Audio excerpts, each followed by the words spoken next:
You know, when you or I walk into a modern hospital today, there's a very specific sensory experience we expect, right? Oh, absolutely. It's like the blinding white fluorescent lights overhead, that sharp chemical smell of antiseptic in the hallways. The rhythmic beeping of the monitors. Yes, exactly. And almost always, it's someone handing you a clipboard with a massive stack of insurance and intake forms. It's a whole process. It really is. And we look around at the specialized wards, the strict infection control protocols, the incredibly complex staffing structures, and we instinctively think of this as a purely modern triumph. Yeah, people assume it's all very new. Right. We imagine it's a system born maybe a century or two ago, rising out of the ashes of a supposedly dark, ignorant, and, well, medically backward past. That is the standard narrative, for sure. I mean, the common assumption is that before the scientific revolution of the 1800s, medical care was essentially just, plague doctors walking around in terrifying bird masks. Right, and a lot of misguided bloodletting.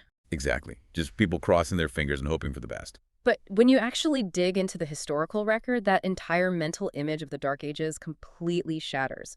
So today, we are taking a deep dive into a really fascinating stack of sources. Yeah, we have historical articles, university thesis excerpts, translated academic papers. And they all completely rewrite the history of healthcare as we know it. We're going to look at the surprisingly advanced state of medicine and social welfare in the Byzantine Empire. It's incredible stuff. It really is.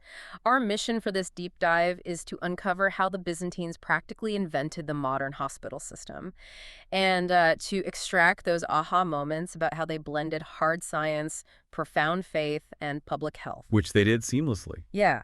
So whether you're a medical professional charting patient files today or just someone inherently curious about history, this deep dive is your shortcut to understanding a hidden chapter of human progress, a chapter that still directly impacts how you experience healthcare right now. It really is a massive paradigm shift.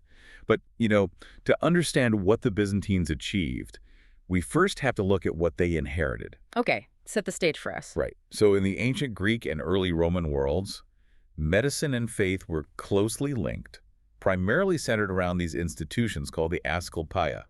The temples, right? Exactly. They were essentially healing temple complexes dedicated to Asclepius, the god of medicine. Okay, let's unpack this because the sources describe the ruins at Epidaurus, which was like one of the most famous of these Asclepiae. Oh, it's huge. Yeah, you had these massive, gorgeous, complex structures that on paper almost look like early hospitals. But there was a massive barrier to entry. A very large barrier. Yeah. To put it simply, they charged exorbitant fees for their services. Wow. Yeah, they were highly exclusive institutions. If you were wealthy, you could travel there, make your expensive offerings to the priests, and receive treatment. And the treatment mechanism itself was pretty wild, wasn't it? It is fascinating. It often involved a practice called incubation. Right, sleeping in the temple. Yes, you would sleep in the inner sanctuary, sometimes surrounded by non-venomous snakes. Which is terrifying. I know, right? But the idea was that the god would visit you in a dream, and the next morning, priests would interpret that dream to prescribe a highly specific regimen. Like diet or baths. Exactly. Diet, baths, exercise, alongside some practical surgical or herbal treatments.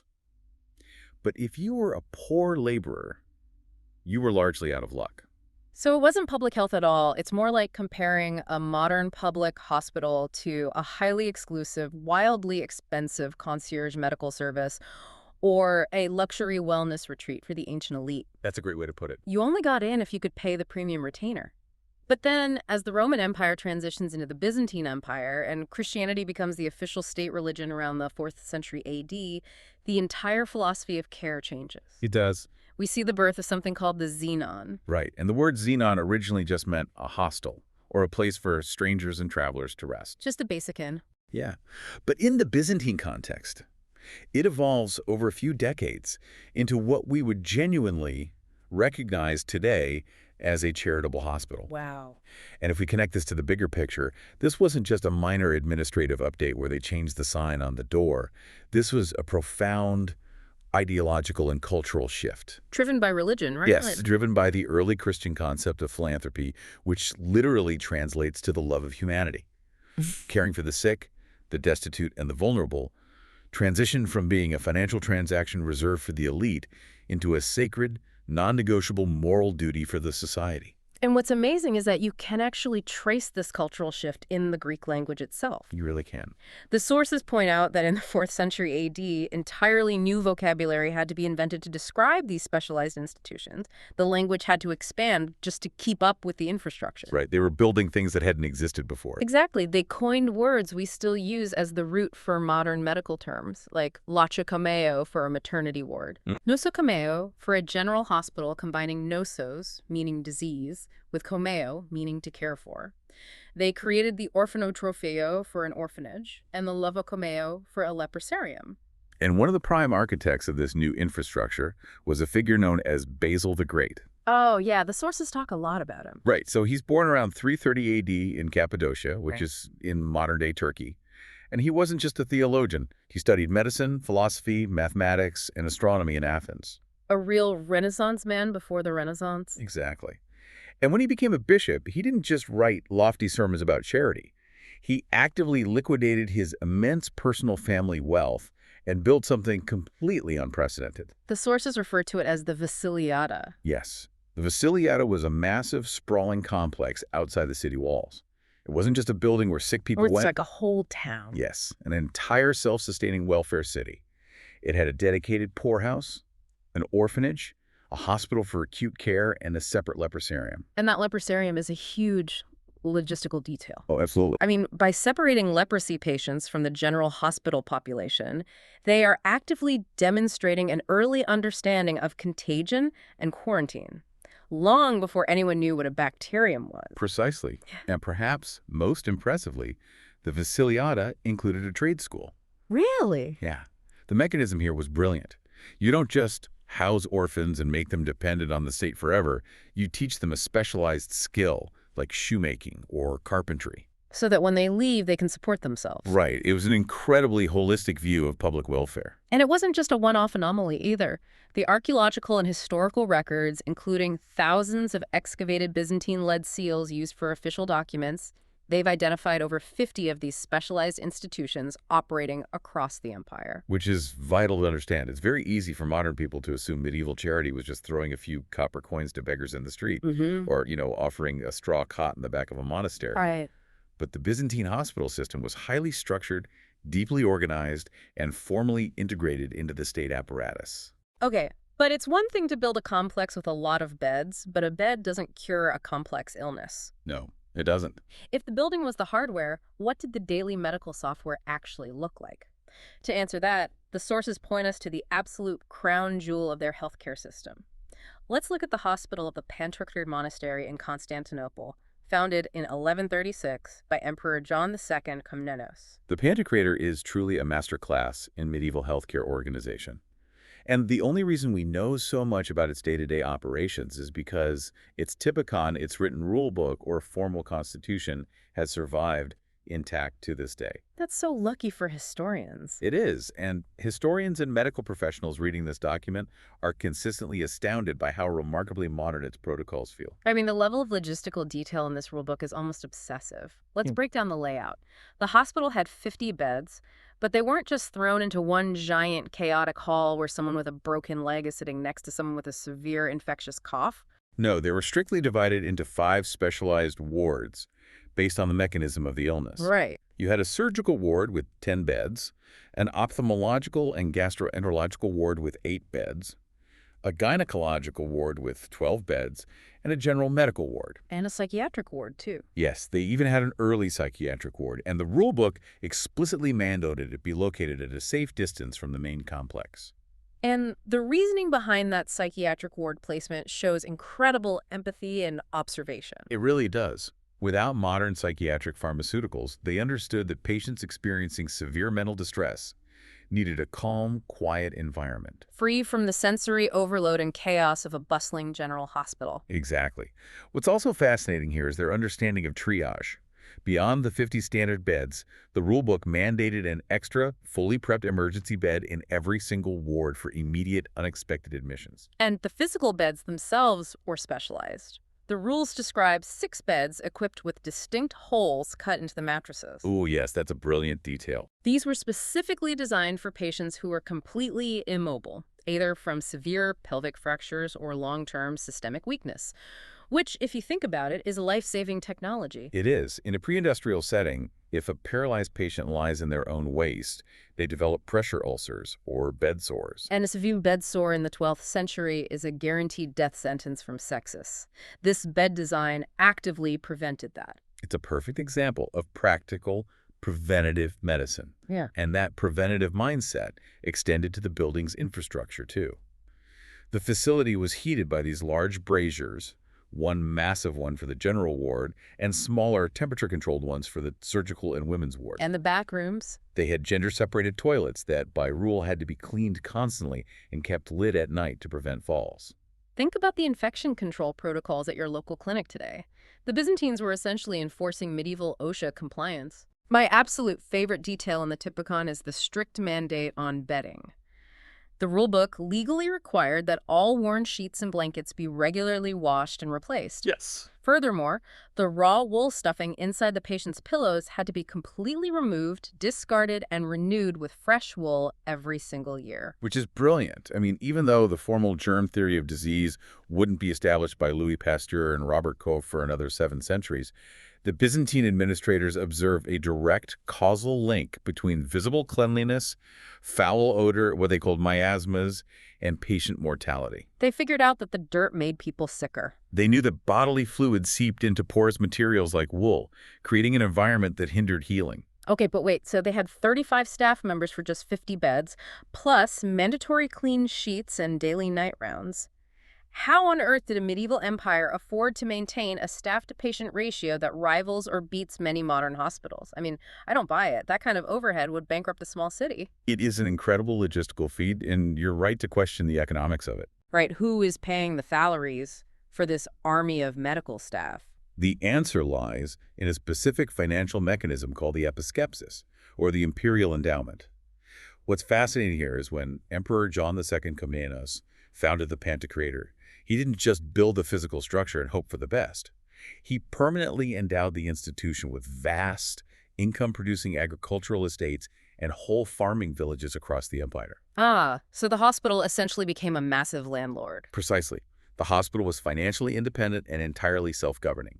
The agricultural yield, the taxes, and the rent collected from those specific lands bypassed the general state treasury and went directly into the hospital's coffers. Wow. Yeah, that dedicated, untouchable revenue stream is what paid the 35 salaries, bought the expensive medical supplies, and kept the braziers burning, regardless of whether the broader imperial economy was in a recession. So it wasn't reliant on the yearly state budget or the whims of a new politician trying to cut costs. That is incredibly smart. It was very forward-thinking. And regarding that staff of 35, the sources highlight a detail that totally upends our view of medieval gender roles. In the 12-bed women's ward, the rulebook specifically mandated the presence of female doctors, known as iatrains, working alongside female nurses and midwives. Yes. The practice of medicine, particularly gynecology and obstetrics, was not an exclusively male-dominated field in Byzantium. Women were formally recognized and compensated as medical professionals within the state system. Okay, so we have this impeccably funded infrastructure. Clean sheets, specialized triage beds, female physicians, but again, a clean room only goes so far. What was the actual physical medicine happening at the bedside? Were they just applying tight bandages and praying, or was there true scientific biological advancement happening? There was absolutely scientific advancement. We have to dismantle a very common historical misconception here. Which? For a long time, Western historians treated the Byzantines merely as giant passive photocopiers. The myth was that they blindly copied the ancient texts of Greek physicians like Hippocrates and Galen, preserving them in dusty libraries without ever adding original thought. Right, the whole Byzantines were just medieval librarians holding the books until the Renaissance trope. Exactly. But the medical sources show they actively expanded and corrected the medical corpus based on clinical observation. They were doing their own research. Yeah, we have pharmacological records showing them actively utilizing over 700 distinct medical substances derived from plants, animals, and minerals, and employing over 200 distinctly different surgical instruments. 200 surgical instruments implies some incredibly complex, highly invasive procedures. It does. And the sources highlight one specific event from the 10th century in Constantinople that just stops you in your tracks. A pair of conjoined twins, joined at the abdomen, arrived from Armenia, and the Byzantine surgeons actually attempted a surgical operation to separate them. Yes. Now, the historical record notes that while one twin died during the procedure, the other survived for 3 days post-operation before tragically succumbing. Which is entirely understandable given the era. Right, but let's look at the mechanism of what that means. To even attempt a separation of conjoined twins in the 900s AD requires staggering medical ambition. Yeah. It requires profound anatomical knowledge to understand where shared vascular systems cross. It requires rapid surgical speed, the use of wine or vinegar as rudimentary antiseptics, and the use of opium or mandrake root for basic pain management. It's mind-blowing. The confidence to look at that complex biology and say, we have the surgical technology to attempt an intervention, is a massive leap forward in medical history. It really is. And when you look at individual practitioners, their resumes are astounding. Take a doctor named Paul Vagina, working in the 7th century. Oh, he's a great example. He wrote an encyclopedic medical compendium where he added his own vast clinical surgical experience to the ancient texts. He's detailing exactly how to perform lithotripsy, which is the process of surgically crushing and removing kidney or bladder stones, a massive health issue at the time due to diet. Very painful, yeah. He's doing hernia repairs, tonsillectomies, and he is even writing detailed step-by-step procedures on how to surgically ligate and manage arterial aneurysms. And then if we move from surgery to pharmacology, we look to the 13th century. A Byzantine physician named Nicholas Myrepsos compiled a masterwork called the Dynamoron.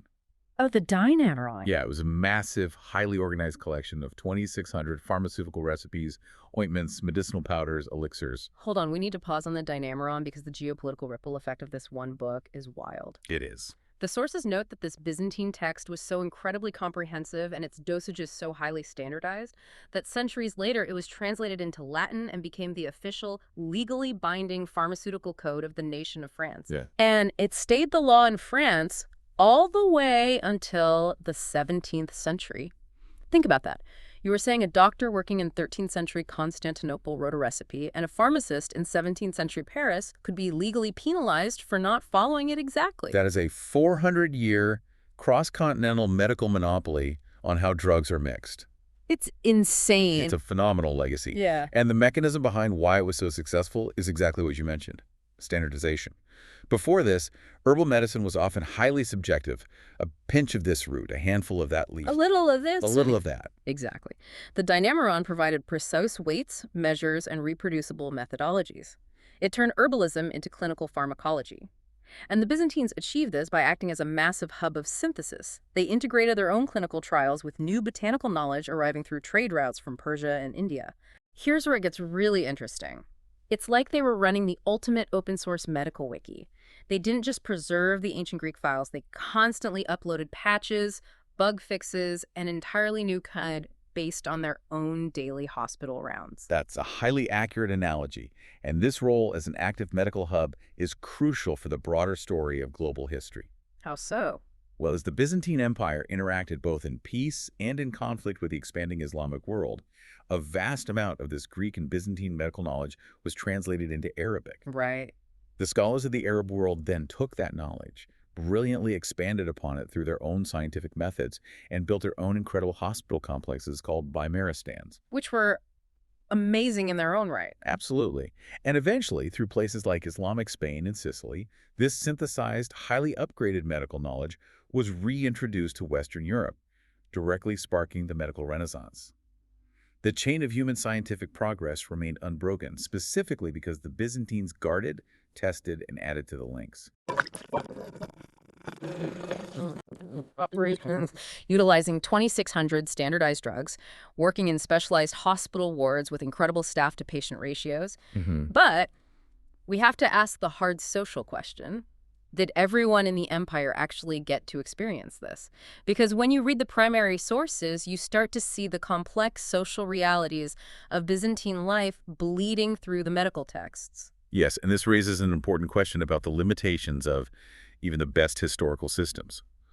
While the state, the emperor, and the church poured massive financial resources into these cutting-edge urban hospitals, the Byzantine Empire was geographically vast. Right, it was huge. It covered millions of square miles at its height, encompassing diverse populations across the Mediterranean. The sources reveal what is basically a dual system of healthcare. You have formal scientific medicine on one hand and what they called miraculous or folk medicine on the other.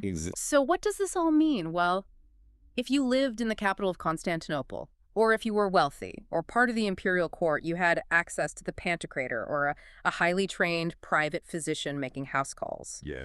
But if you were a poor subsistence farmer out in the rural provinces of Anatolia, you didn't have a local surgical ward.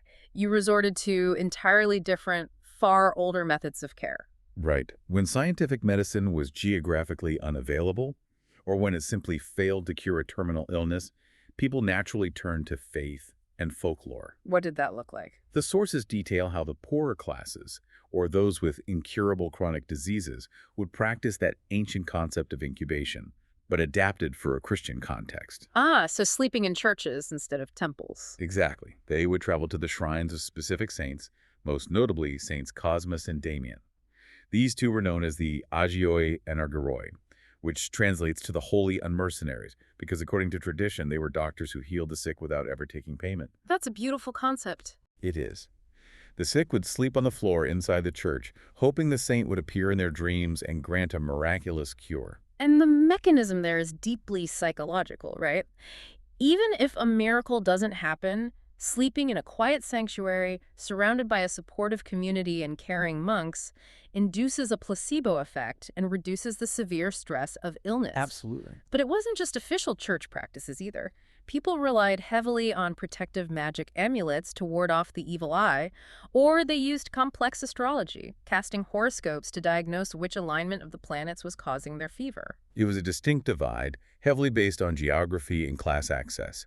But it's also crucial to understand that in the Byzantine mindset, faith and science weren't locked in a strict hostile war with one another, the way we sometimes frame them today. They weren't mutually exclusive. Exactly. They didn't view relying on a trained surgeon and praying to a patron saint as an either-or choice. They existed on a complementary spectrum.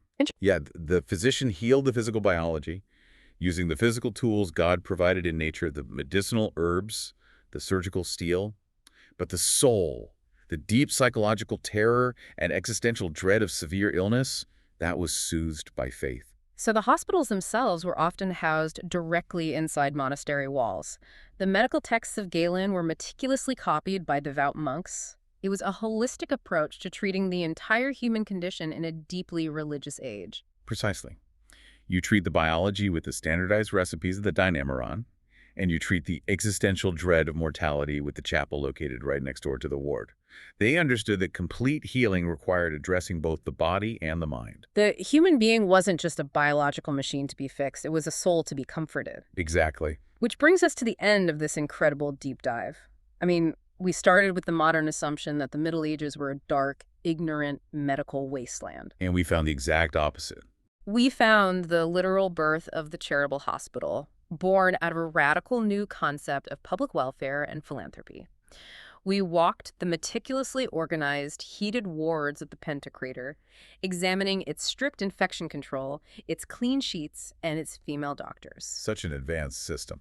We looked at surgeons with the anatomical knowledge to attempt separating conjoined twins in the 10th century, and we explored medical texts that strictly guided European pharmacology for 400 years. The legacy is undeniable. It's a powerful reminder that the next time you walk into a hospital clinic or pick up a standardized prescription from your local pharmacy, you are actively participating in a system that was heavily shaped, refined, and institutionalized by the Byzantine Empire. And our sources leave us with a final, I think, very provocative thought to mull over. Our sources point out a fascinating historical contrast here. Without endorsing one system over the other, the authors of these historical papers ask us to consider the underlying Byzantine philosophy. The Byzantines viewed the provision of high-quality healthcare. The act of paying for 35 staff members for 50 beds, the insistence on washing the sheets not as a profitable business venture or a revenue stream. Right. They viewed it as a profound, moral, spiritual, and civic obligation to their fellow citizens.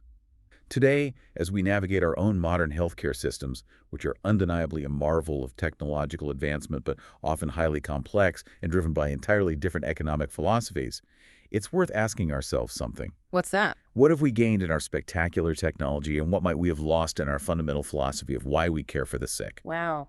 When you put it like that, The blinding fluorescent lights and the heavy stack of insurance clipboards feel a little less like a pure triumph and a little more like a complex trade-off. It is definitely something to think about the next time you find yourself sitting in a waiting room.